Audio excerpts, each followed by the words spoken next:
Chegamos a um momento do nosso culto quando nos colocamos diante de Deus na expectativa de que Ele fale ao nosso coração. A abrirem suas Bíblias no Evangelho de Lucas, no capítulo 5, no versos 27 ao verso 32, texto que já foi lido na liturgia dessa noite e que servirá de base para a nossa compreensão. Também gostaria que lêssemos o capítulo 6, verso 12 a 16, que vai tratar da mesma temática que eu queria trazer para vocês nessa noite. Evangelho de Lucas, capítulo 5, verso 27, nos diz assim a palavra de Deus: Passadas estas coisas, saindo, viu um publicano chamado Levi assentado na coletoria e disse-lhe: segue-me. Ele se levantou e, deixando tudo, o seguiu. Então lhe ofereceu Levi um grande banquete em sua casa. E numerosos publicanos e outros estavam com eles à mesa. Os fariseus e seus escribas murmuravam contra os discípulos de Jesus, perguntando: por que comeis e bebeis com publicanos e pecadores? Respondeu-lhes Jesus: os sãos não precisam de médico, e sim os doentes. Não vim chamar justos, e sim pecadores ao arrependimento. Capítulo 6, verso 12 ao 16, nos diz que naqueles dias retirou-se para o monte a fim de orar e passou a noite orando a Deus. E quando amanheceu, chamou a si os seus discípulos e escolheu 12 dentre eles, aos quais deu também o nome de apóstolos: Simão, a quem acrescentou o nome de Pedro, e André, seu irmão, Tiago e João, Filipe e Bartolomeu, Mateus e Tomé, Tiago, filho de Alfeu, e Simão, chamado Zelote, Judas, filho de Tiago, e Judas Iscariotes, que se tornou traidor. Vamos orar a Deus. Pai bendito, neste momento agora nós nos colocamos diante do Senhor, desejosos, ó Pai amado, que o Teu Espírito Santo ministre a palavra aos nossos corações. Nós cremos que a Bíblia é a Tua revelação para as nossas vidas. Cremos que o Senhor é Deus soberano sobre todas as coisas. Cremos que estamos aqui nessa noite para Te cultuar, porque o Senhor nos trouxe aqui, nos atraiu aqui a Tua presença. Estamos na expectativa de que o Senhor nos fale ao coração. Tu nos conheces, sabes do que precisamos do Senhor. Vem, pois, Senhor, e ministra graça a cada vida aqui presente. Que tudo isso seja feito para a glória do Teu nome, para a edificação do Teu corpo. Nós oramos assim e pedimos isso ao Senhor, em nome de Jesus, Pai. Amém, Senhor Deus. Amém, Pai amado. É interessante como o texto vai nos trazer uma temática que é muito contemporânea, é muito moderna, né? O Senhor chama pessoas a viverem em unidade diante das suas diversidades. São palavras muito comuns ao vocabulário dos nossos dias, diversidade. E o texto vai nos apontar exatamente isso, mas vai nos fazer ver a unidade que Deus constrói em cima da diferença das pessoas. Jesus já havia chamado alguns para dedicarem suas vidas a uma obra muito especial. De maneira espetacular, Ele chamou 4 pescadores a deixarem tudo para segui-lo e aprender dele. Nós vimos isso no capítulo 5 de Lucas. Simão e André, Tiago e João, e aquela pesca maravilhosa que aconteceu. Agora, o Senhor, naquela ocasião, desculpe-me, o Senhor manifestou o seu poder sobre a criação, fazendo com que houvesse uma grande pesca após um dia fracassado daqueles pescadores, mostrando o seu poder sobre a criação. Depois ele opera milagres, nós vimos no último domingo, quando ele cura um leproso, né, e depois um cego, um paralítico, que os amigos lhe trouxeram. O leproso chega para ele e afirma: Senhor, se tu quiseres, tu pode me curar. Já em outra ocasião, a incredulidade dos fariseus que estavam ali, quando viram Jesus se dirigir àquele homem após ver o esforço dos amigos de encontrar um lugar para descer aquele homem no telhado, quando a casa estava abarrotada de gente, em vendo-lhe Jesus a fé daqueles amigos, e em vendo Jesus a incredulidade no coração dos fariseus, porque Jesus tinha dito àquele homem: filho, os teus pecados estão perdoados. E eles questionavam, dizendo: quem é esse que perdoa pecados? Ninguém pode perdoar pecados, a não ser um, que é Deus. E Jesus, vendo a incredulidade daqueles corações, disse para aqueles homens: o que é mais fácil? Dizer a esse homem: estão perdoados os teus pecados, ou dizer a ele: levanta-te e anda? Para que vocês saibam que o Filho de Deus, tem poder para perdoar pecados. Ele então disse àquele homem: levanta-te, pega o teu leito e anda. Jesus demonstra o seu poder sobre as impossibilidades humanas e mostra que a vontade de Deus, que o poder de Deus independe do homem, dele crer ou dele não crer.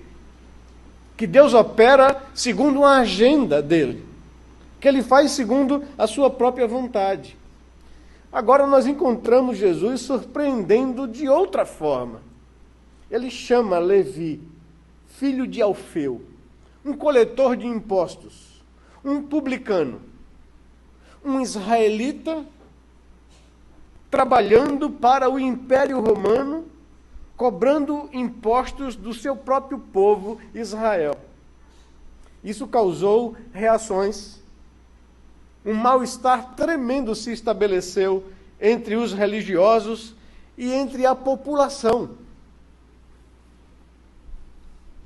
Diz o texto que, passadas as curas que Jesus havia realizado para demonstrar que seu poder opera de acordo com a sua agenda e a sua vontade, e que não depende do homem, como coloquei, ele agora revela que em seus planos, no seu plano redentivo, ele não segue uma lógica humana, mas sim segue a sabedoria divina.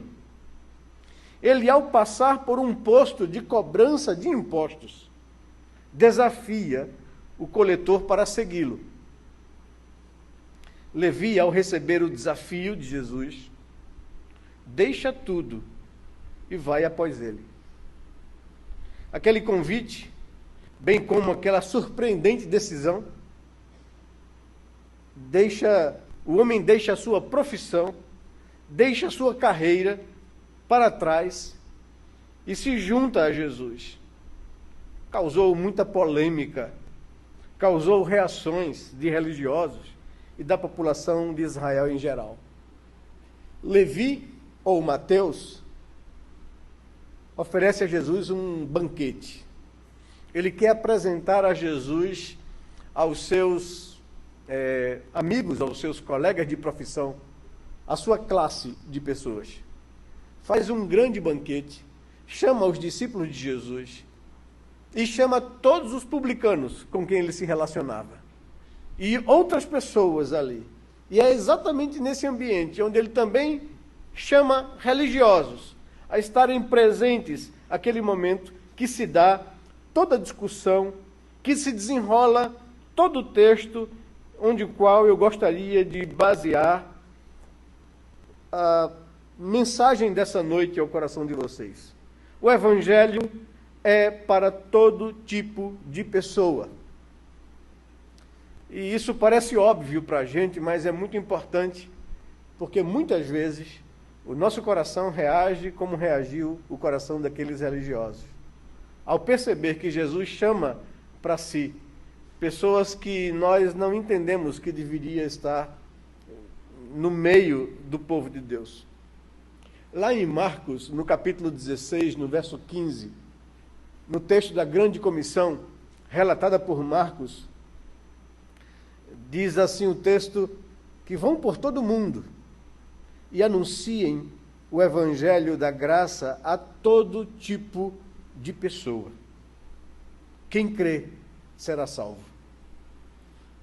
Talvez você não conheça o texto nessas palavras, você conheça o texto assim, ide e pregai o evangelho a toda criatura.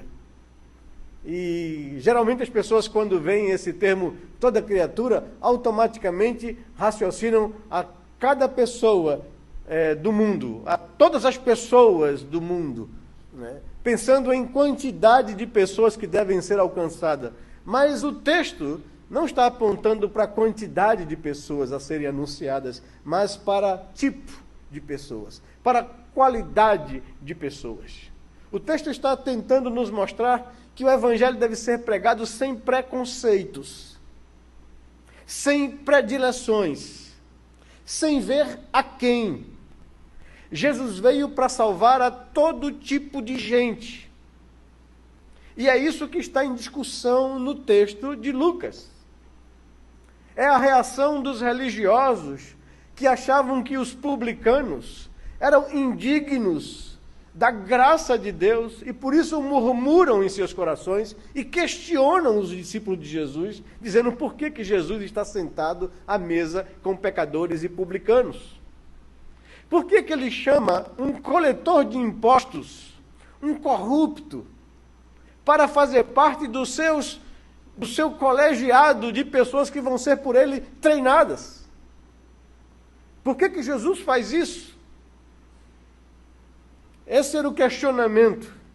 E o texto de Marcos, quando o Senhor Jesus já cumpriu a sua missão, já morreu na cruz, já ressuscitou dentre os mortos, agora entrega aos seus discípulos a ordem clara de que eles deveriam sair por todo o mundo e anunciar o evangelho da graça a todo tipo de gente, sem qualquer tipo de preconceito, sem olhar a quem, anunciar a mensagem da graça. E o critério é único para que alguém seja salvo, se crer, independente da sua condição passada, independente dos pecados que praticaram, independente da vida que era marcada ou caracterizada por aquela pessoa. O evangelho da graça transforma e é poderoso para mudar a vida de qualquer pessoa. Ele diz que, arrazoando com os religiosos, que não entendia a lógica de Cristo, ele diz, é fácil compreender. Os sãos não precisam de médicos, e sim os doentes. Eu não vim chamar justos, e sim pecadores ao arrependimento. Também é necessário se entender essa palavra de Jesus, que ele não está dizendo que existem pessoas sãs ou justas. A própria palavra de Deus é clara em dizer que entre nós, os seres humanos, não há um justo, nem sequer um. Todos nós somos doentes. Todos nós fomos contaminados ou afetados pelo pecado e a desobediência dos nossos primeiros pais. Todos nós, desde a mais tenra idade, nascemos com esse DNA contaminado. Hoje, em nossa classe de preparação, classe básica, Fundamentos da Fé, em preparação às pessoas que vão serem recebidas na igreja, tratando sobre os sacramentos, quando estávamos falando sobre o batismo, vem uma clássica pergunta que inquieta e incomoda qualquer pessoa, né? Uma criança, ela, se morrer na fase infantil, ainda não sendo adulta, ela será condenada, qual o destino da alma de uma criança? E a gente diz, olha, para responder essa pergunta, que não é fácil de ser refletida, nós precisamos, em primeiro lugar, perceber os princípios que a Bíblia fala acerca das consequências da desobediência dos nossos primeiros pais na raça humana. O homem não se torna pecador por ter cometido algum ato em sua vida. A Bíblia nos ensina que toda a humanidade foi afetada pela desobediência de Adão. Que aquele pecado foi transmitido a toda a humanidade. Que o homem já nasce com o DNA dele contaminado por isso. E nós brincávamos dizendo, olha, faça uma comparação. Entenda, vamos supor que os pais, por viverem uma vida irresponsável, um homem e uma mulher, viverem uma vida devassa, sem nenhum temor ou compromisso com Deus ou com os valores de Deus, contraíram uma doença, ou por uma hepatite ocasionada por uma circunstância qualquer, ou até por uma doença sexualmente transmissível, ou por um HIV positivo, e infelizmente geraram um filho e o feto nasce contaminado e prejudicado por causa da ação ou decisão ou da vida que os pais tomaram.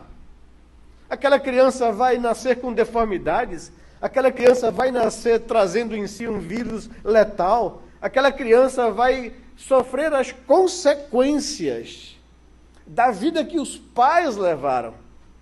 Se isso é verdade para esse aspecto físico, material, também é verdade, a Bíblia diz, no que tange a questão espiritual. A raça humana foi adoecida, foi contaminada, foi afetada pelo pecado.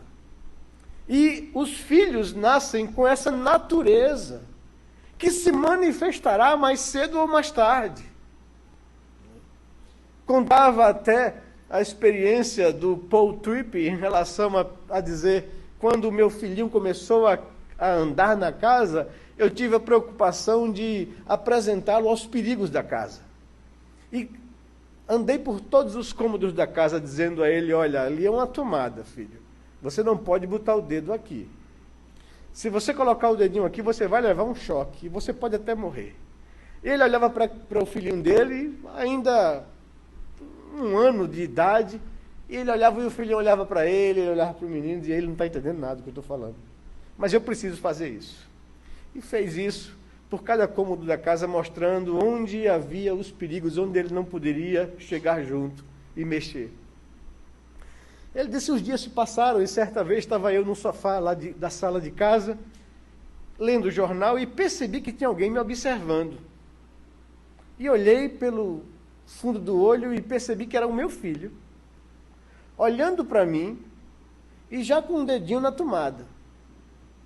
Ele estava querendo se certificar que eu não estava vendo, para poder colocar o dedo na tomada.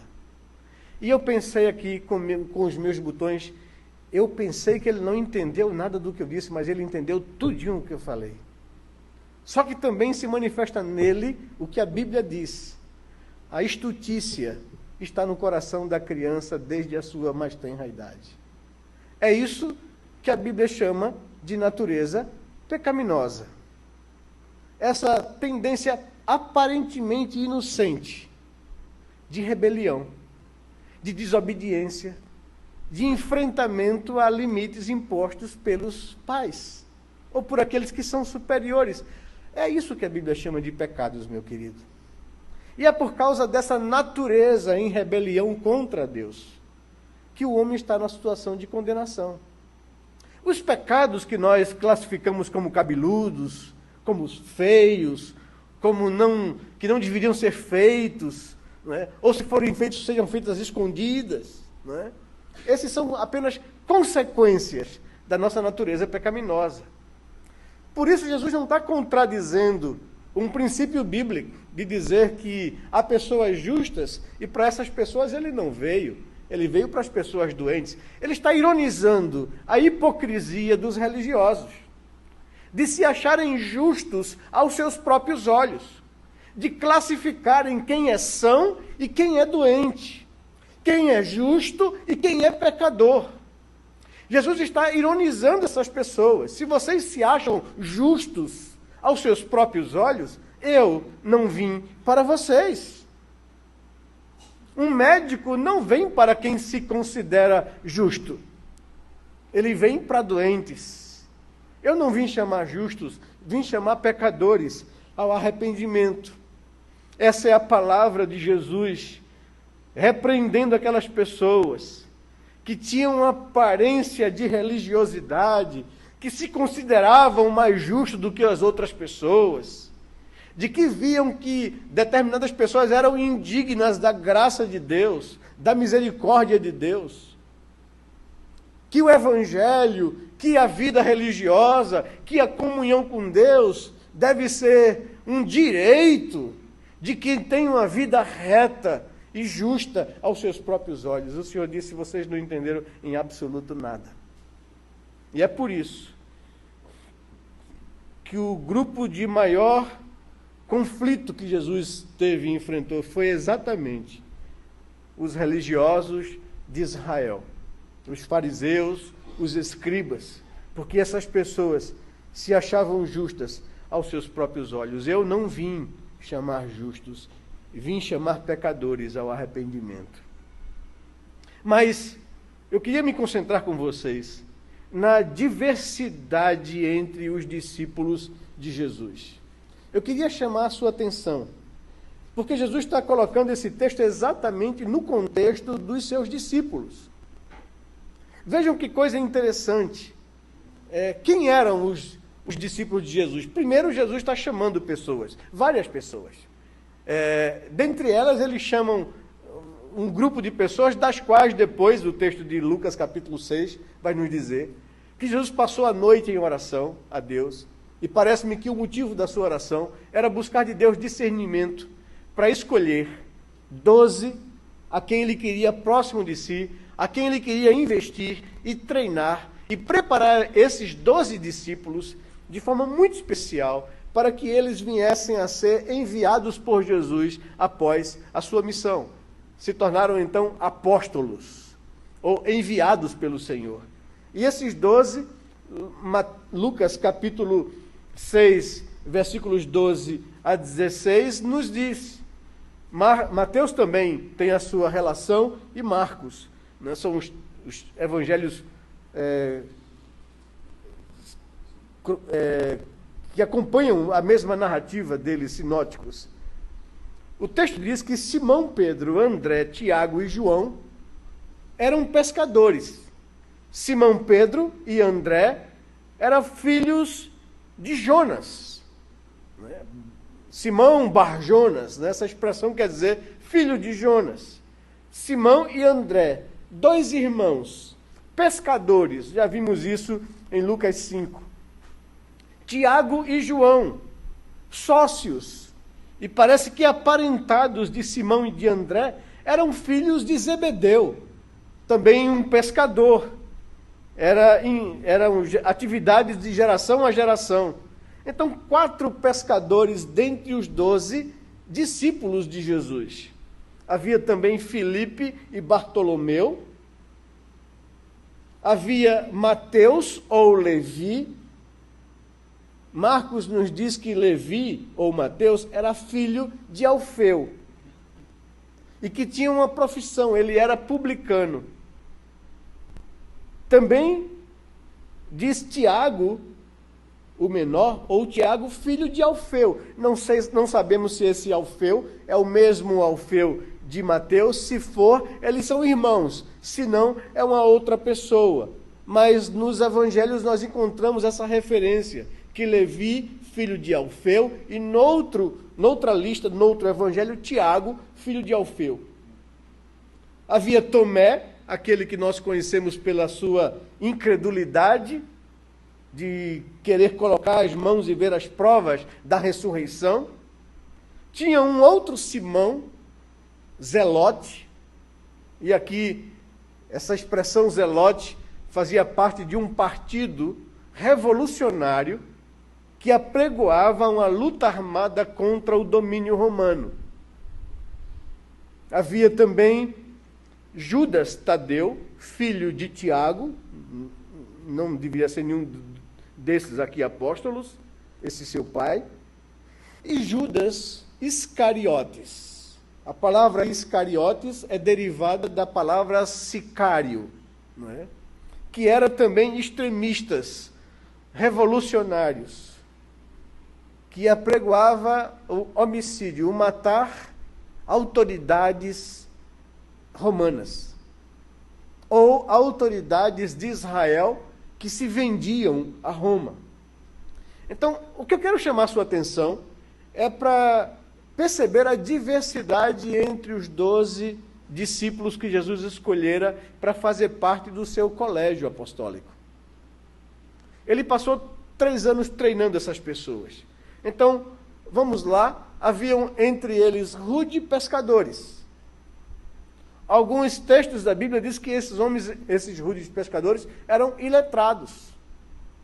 Não tinham formação acadêmica elevada. Mas certamente Mateus era um publicano, um homem, um contador, um homem que tinha formação na área de exatas. Um homem que passou num concurso ou que teve a indicação de algum familiar para fazer parte da Receita Federal Romana. Era alguém que tinha qualificações. Alguém de um nível elevado. Alguém de uma profissão privilegiada. E que tinha como consequência uma boa remuneração. Tem também Simão Zelote, um revolucionário. Talvez um latino-americano, né, revoltado contra o domínio imperialista, né, que apregoava o enfrentamento, que apregoava guerrilhas contra a dominação romana na Palestina.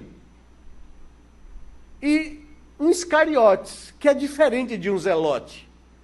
Um zelote é alguém que apregou o enfrentamento, armas, lutas, libertação contra o domínio romano.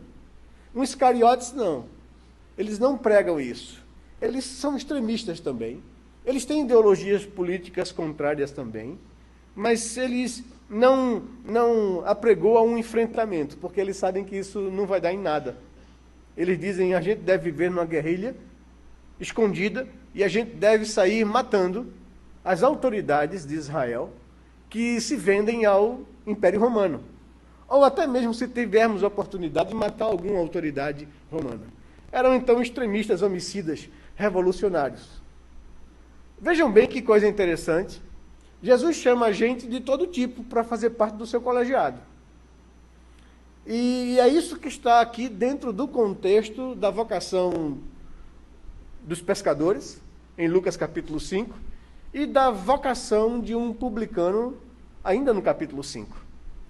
E que a vocação do publicano gera um conflito, gera polêmica, geram críticas. Mas o que é que isso tem a ver conosco? Eu queria dizer para você que o Senhor quer nos ensinar uma lição com isso. Ele quer ensinar que a igreja deveria aprender a viver na diversidade. E que isso não deveria comprometer a unidade da igreja. Entre os discípulos de Jesus haviam, então, rudes pescadores, trabalhadores de sol a sol. Haviam pessoas como Levi e Mateus, ligados a grupo político que estava no poder, o Estado romano.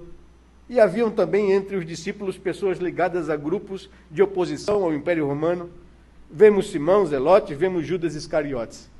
Então, o Senhor queria que esses homens aprendessem a viver em unidade, apesar de sua origem diferente, do seu ponto de vista diferente.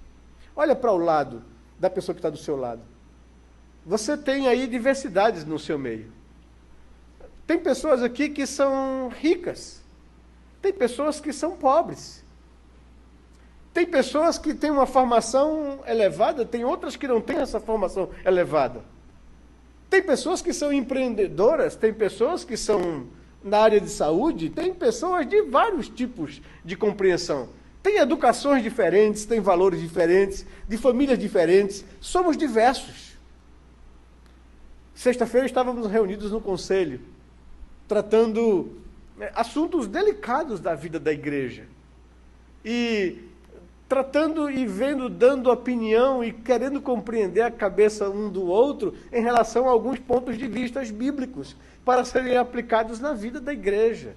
E nós vimos que temos diferenças, temos ângulos de compreensão de uma verdade bíblica, não é? E isso não nos causa sermos desunidos, pois lutamos pela mesma causa, pela mesma unidade, apesar das nossas diferenças.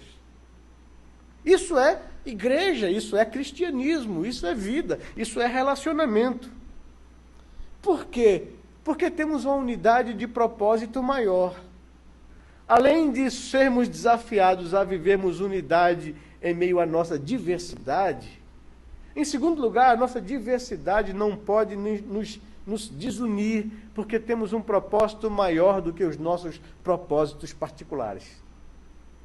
E é isso que os discípulos começaram a aprender. As narrativas, meus irmãos, dos evangelhos, nos revela as muitas falhas, os muitos pecados, as muitas contradições entre os discípulos de Jesus. Vez ou outra a gente percebe a vaidade, a competitividade entre eles para ter primazia e status e reconhecimento, a falta de compreensão do que Deus tem para eles. Mas em momento algum, nós vemos Simão Zelote discutindo com Mateus suas preferências ou predileções políticas partidárias. Em momento nenhum, nós vemos esse tipo de discussão entre os discípulos. E era normal ter. Porque se um era conservador do Estado romano, aliado ao poder político romano, para poder ter o privilégio da função que ele tinha, e o outro prega uma revolução contra esse império que domina, acho que deveria ter ali e acolá entre eles uma briga, mas os evangelhos não nos mostram isso. Isso é interessante, porque os evangelhos nos revelam vários pecados deles, mas não tinha esse tipo de discussão entre eles. E eu me pergunto por quê. E eu até ouso pensar em algumas possibilidades de resposta. Por que será que não havia esse tipo de discussão entre eles? Porque eu creio que quando a Bíblia nos diz que eles deixaram tudo, ela quer nos dizer que eles compreenderam que estavam abraçando uma causa maior e mais excelente do que as suas causas pessoais. É interessante compreendermos isso. O Senhor Jesus passa pela coletoria e vê Levi ou Mateus. É interessante que no texto de Lucas diz que é Levi. No texto de Marcos usa o nome Levi. Mas no texto de Mateus diz Mateus. É interessante isso. Jesus passa por ali e o texto é muito sucinto. Não sabemos se houve de fato um contato, se Jesus anunciou para ele o evangelho da graça, e deve ter acontecido isso sim, e depois o Senhor o desafia. Eu tenho para você uma missão especial. Eu queria que você viesse após mim, se você se juntasse a mim, porque eu quero treiná-lo, para que você seja um enviado meu. E diz o texto que Mateus levanta-se em atitude de uma resposta, de uma tomada de decisão, deixa tudo e segue Jesus. Agora, eu queria que você refletisse, aquele homem deixou uma profissão, uma carreira. E uma carreira privilegiada na sua época. Uma carreira que lhe proporcionava riqueza, bem-estar. Uma carreira onde ele não era tão fiscalizado ou policiado, e isso gerava um problema na sua época, principalmente para a população dominada, a população de Israel. Mateus era um israelita. O nome já denuncia isso, ele era de Levi.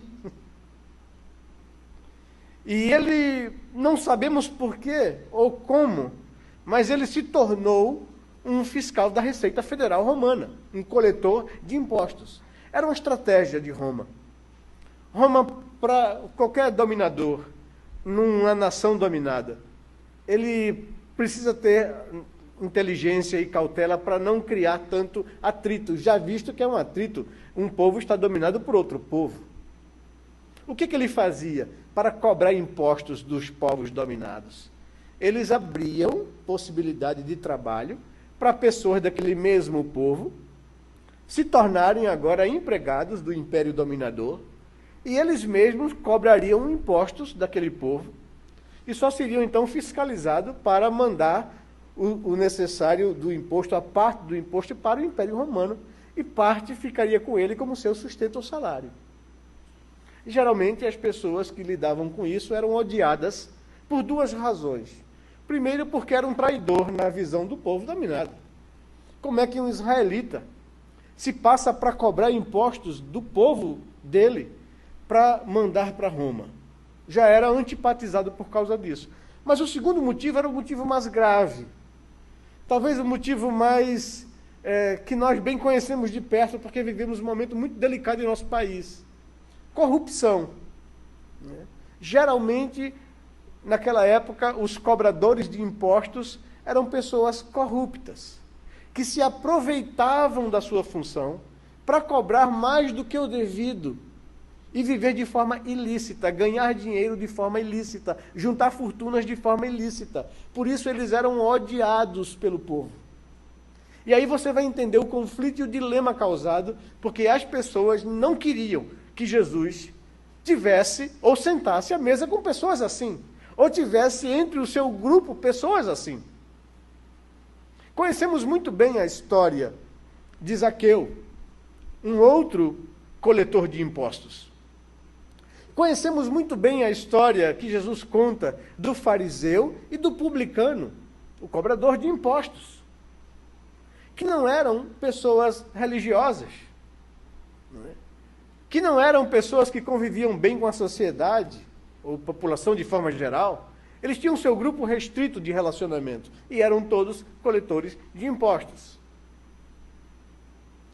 Zaqueu, ao ser impactado por Jesus, ao ser desafiado pelo Evangelho da Graça, toma uma decisão de dar metade dos seus bens aos pobres. E o termo no correto não seria dar. Ele não está fazendo uma doação. Ele não está fazendo obra de caridade. Ele é um homem de números, ele é um contador. Ele está arrependido da vida que levava em corrupção, de ter enriquecido ilicitamente. O Evangelho o desafia, o confronta, e o arrependimento dele manifesta-se numa atitude de mudança de vida. Eu vou devolver metade do que eu tenho, porque eu calculo que metade do que eu tenho provindo da cobrança de impostos a mais do que o devido da população em geral. E a outra parte, ele diz, eu vou devolver com juros e correção monetária a quem eu extorqui, a quem eu explorei. E aí ele está pensando não na população em geral, mas em algum rico, em algum comerciante, em algum em que ele chegou e explorou e extorquiu e colocou como base para algum tipo de favorecimento, propina ou imposto. Então, ele está tendo uma atitude de arrependimento verdadeiro. E Jesus diz, hoje houve salvação nessa casa. Porque esse homem está pagando a sua dívida de pecado contra as pessoas com quem ele fraudou. E nós já aprendemos aqui com vocês que todo pecado é dívida. Dívida moral, não é? Se eu pequei contra alguém, eu preciso reparar o pecado que eu cometi contra alguém. Se foi a moral, se foi o mau testemunho, se foi dano financeiro, eu preciso reparar, porque isso faz parte de uma atitude de arrependimento. É por isso que o Senhor Jesus ensinou que quando a gente for orar a Deus, a gente deveria dizer a Deus: Pai, perdoa as minhas dívidas, assim como eu perdoo a quem me deve, ou aos meus devedores. Porque cada pessoa que comete pecado contra mim se torna devedor meu. E eu preciso liberar essa pessoa da dívida, concedendo a ela perdão. Esse é o conceito bíblico. Então, Zaqueu estava demonstrando verdadeiro sinal de arrependimento, em reparar o erro dele.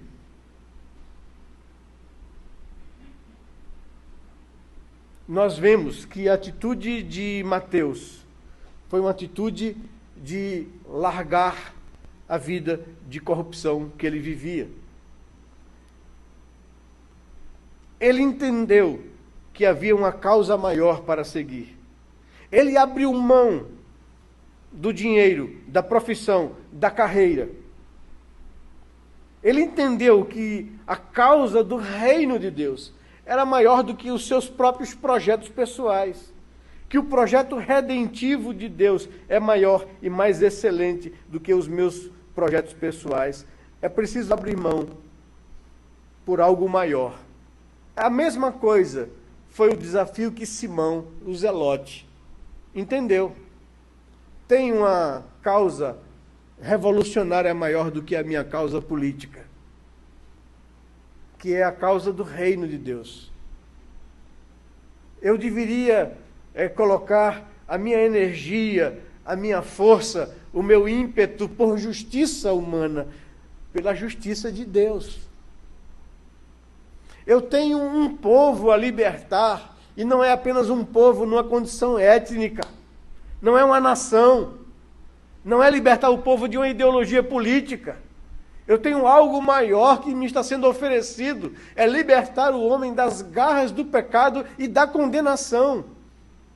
E Deus me está dando uma mensagem poderosa para convencer os corações de largarem o pecado, se arrependerem e entregarem a sua vida a Cristo Jesus. Só Judas parece não ter entendido isso. Só o sicário, ou Iscariotes, parece que viveu colocando em Jesus as expectativas de um líder libertador humano. Que quando isso não se realizou, quando ele viu Jesus se entregar para morrer numa cruz, ele disse: não valeu a pena 3 anos meus de expectativa. E aí tentou sair para ganhar alguma coisa negociando a entrega. É interessante observar isso. Eu fico pensando às vezes na diferença entre um Zelote e um Iscariotes. O Zelote abria o peito para lutar por uma causa que ele acreditava. Mesmo que ele soubesse que era suicida, que ele morreria, não tinha como vencer o Império Romano, mas ele queria defender uma causa, um ideal. O Iscariotes não tinha essa coragem. Ele preferia a armadilha, ele preferia o pegar a pessoa de surpresa, ele preferia o matar sem enfrentamento.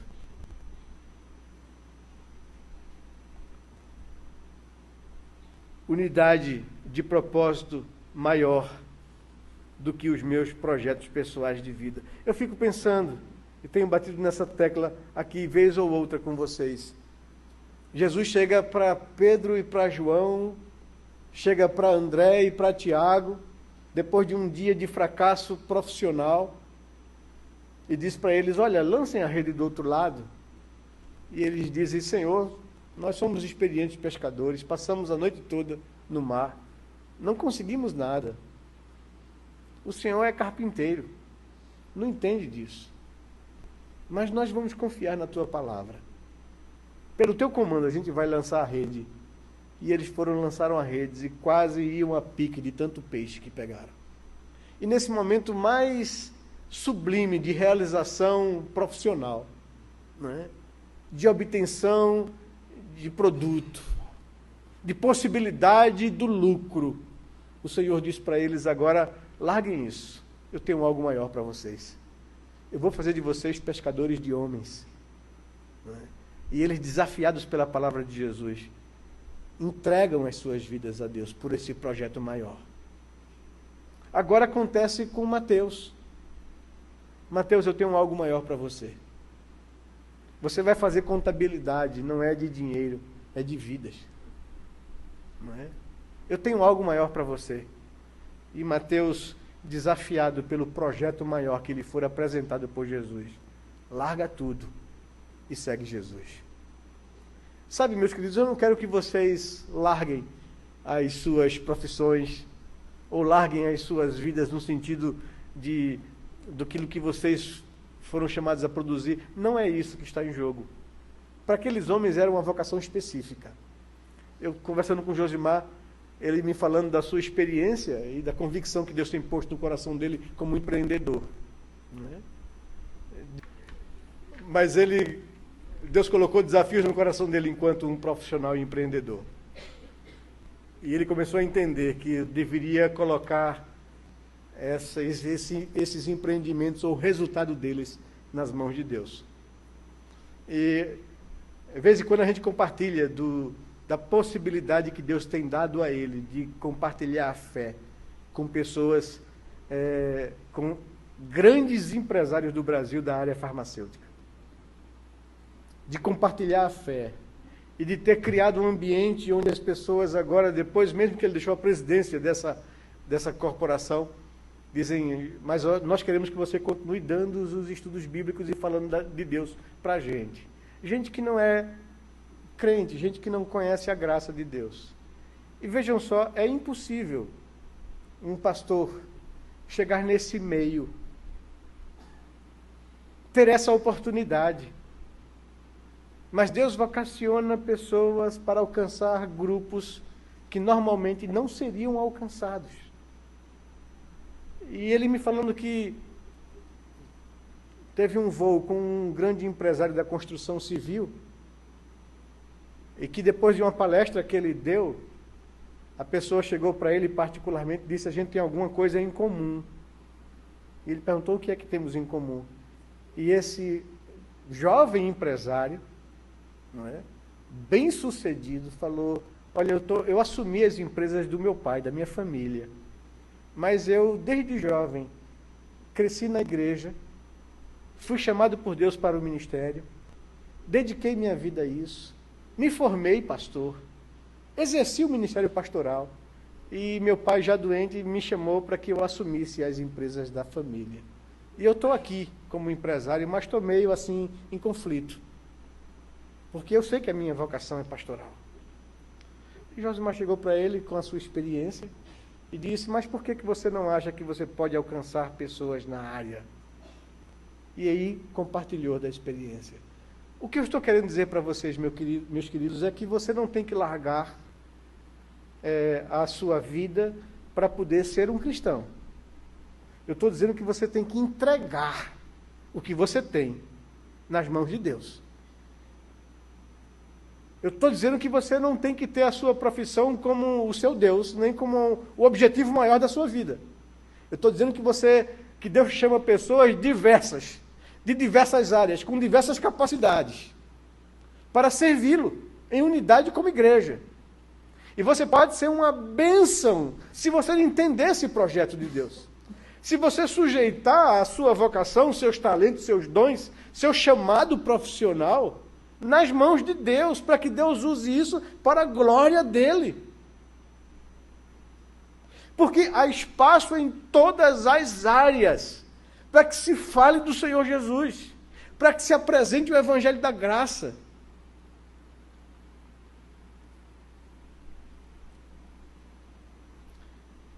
Em último lugar, o que nos preocupa enquanto pastores é perceber o perigo de igrejas divididas por interesses pessoais. E talvez aqui a aplicação mais clara do que eu quero falar para vocês nessa noite. Em nossa última reunião do conselho, separamos um momento final de oração. Tratávamos assuntos delicados, opinávamos sobre compreensões de textos bíblicos e sua aplicação na vida da igreja hoje. Observávamos que até tínhamos pontos de análise diferentes num ou noutro texto.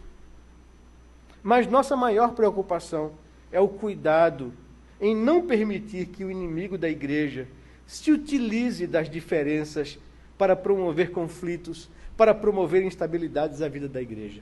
Essa é a nossa preocupação. Cuidar da saúde espiritual da igreja. Eu, como pastor, vejo casamentos, às vezes, à beira da destruição. Porque, simplesmente, os cônjuges não querem abrir mão dos seus pontos de vista e dos seus interesses particulares em prol da relação. Isso é verdade para casamento, isso é verdade para família, isso é verdade para a vida de igreja, isso é verdade para tudo. Eu preciso abrir mão dos meus projetos pessoais para abraçar um projeto maior de Deus. Esses dias, fazendo um curso com nupcial ou pré-nupcial para casais, eu estava dizendo aos jovens, olha, vocês estão tomando uma decisão seríssima na vida de vocês. Vocês estão dizendo, eu abro mão da minha vida pessoal para me doar a uma outra pessoa e construir um relacionamento. A minha individualidade foi para o beleléu. A decisão é essa. Eu estou entrando num relacionamento que não foi inventado por homens, foi criado por Deus. E eu estou entrando numa coisa que não tem mais retorno. É uma sala que só tem uma porta de entrada e quando entra ela se trava. Não tem janelas, não tem portas de saída, só tem uma porta de entrada. Isso é casamento. Isso é família. Ah, eu estou infeliz porque o meu marido não cuida de mim. Minha querida, volto a dizer que Deus criou a mulher para fazer com que o homem seja capaz naquilo que ele é incompetente. Em liderar uma relação. E principalmente depois da queda. Que o sucesso desse homem em ser um líder como Deus quer, está no auxílio da esposa. Ah, pastor, minha esposa é muito difícil. Ela se rebela, ela não é submissa. E eu digo, Deus te colocou para cuidar do coração dela e pastorear o coração dela. Você é líder desse relacionamento. Ore por ela, como Cristo fez pela igreja. Ele amou a igreja, se deu por ela, e a igreja não era nenhuma doçura submissa. Então, eu abro mão da minha individualidade por um projeto maior. Família. Casamento. Por isso a Bíblia diz, serão os dois uma só carne. Famílias divididas, porque pessoas não querem abrir mão dos seus projetos pessoais, dos seus interesses particulares. Querem moldar o outro àquilo que ela quer, aquilo que ele quer. Isso não é relacionamento.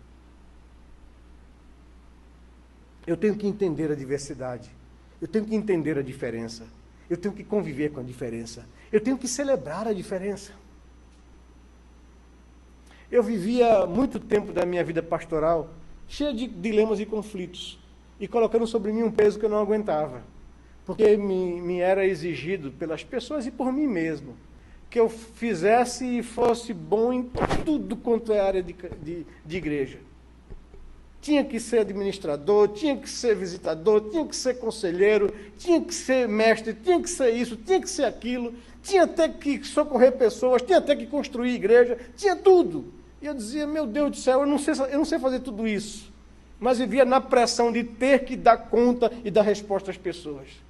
Até entender um dia que Deus me chamou numa vocação e me deu determinados dons para que eu possa exercer aquela vocação, e que eu não vou saber fazer tudo, e que eu não tenho que fazer tudo. Que eu tenho pessoas comigo, que eu posso juntar pessoas que têm habilidade de coisas que eu não tenho, para cooperar comigo e fazer com que aquelas coisas, que a igreja ande bem e todas as áreas dela sejam supridas. Até eu entender para que Deus me chamou e quais foram as habilidades que Ele me deu para isso. E eu me concentrar nisso. E me ajuntar e me cercar de pessoas que têm habilidades que eu não tenho. E eu celebrar a diferença. E eu me alegrar com a diferença. E eu dizer, Senhor, louva a Deus pela vida do meu irmão que tem isso que eu não tenho. E que supre a igreja. Louva a Deus porque o Senhor me deu isso. E que eu vejo que essa pessoa ou aquela pessoa não tem. E eu posso ser útil à igreja. Que nós não temos que nos sentir ameaçados pelos outros. Que nós somos somos corpo de Cristo, que nós temos diversidades de dons, mas que todos nós servimos a uma mesma causa maior para a glória de Deus. E louvado seja Deus pela diversidade, louvado seja Deus pela diferença, louvado seja Deus porque o outro não é uma cópia, é um clone meu. Isso é verdade para a igreja, isso é verdade para o relacionamento de casamento, isso é verdade para a família, isso é verdade para qualquer relacionamento. Eu não tenho que competir ou que disputar com as pessoas, eu tenho que cooperar com as pessoas para o bem de uma causa maior, o reino de Deus. Isso é verdade para a igreja, é verdade para o casamento. Aplicando esses princípios à nossa vida cristã, eu queria fazer algumas perguntas para mim e para vocês nessa noite. Eu sei que assim como Pedro, assim como a André, assim como a Tiago, assim como a João, assim como a Mateus, o Senhor também um dia bateu na tua porta. Senão você não estaria aqui. E Ele te chamou para um projeto maior de vida, para você abandonar os seus próprios projetos pessoais, a sua vida em autonomia, independência e em rebelião contra Deus, para arrepender-se dessa vida e para abraçar um projeto de vida maior, o projeto do reino de Deus. Quais são os teus dons? Quais são as habilidades que Deus tem te dado? Quais são os recursos que Deus tem colocado em tuas mãos? Você tem entregue isso nas mãos de Deus e vivido para a glória de Deus essas coisas?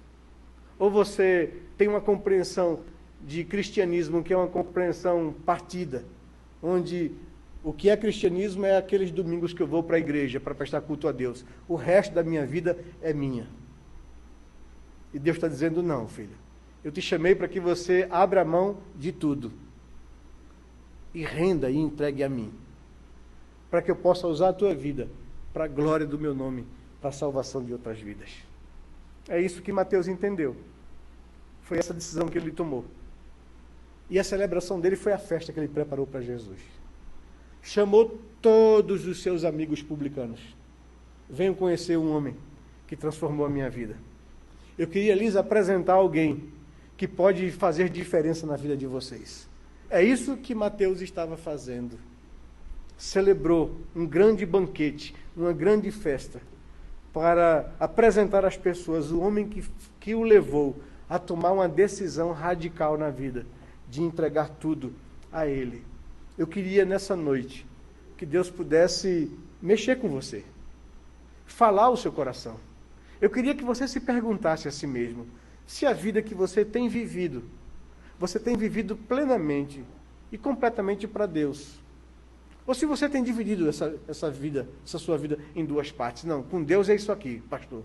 Comigo é isso aqui. Eu queria que você nessa noite pudesse entender o convite de Jesus e o desafio de Jesus. Largue a sua vida, no sentido de viver para você mesmo. Se alguém quer vir após mim, negue-se a si mesmo. Tome a cruz e siga-me.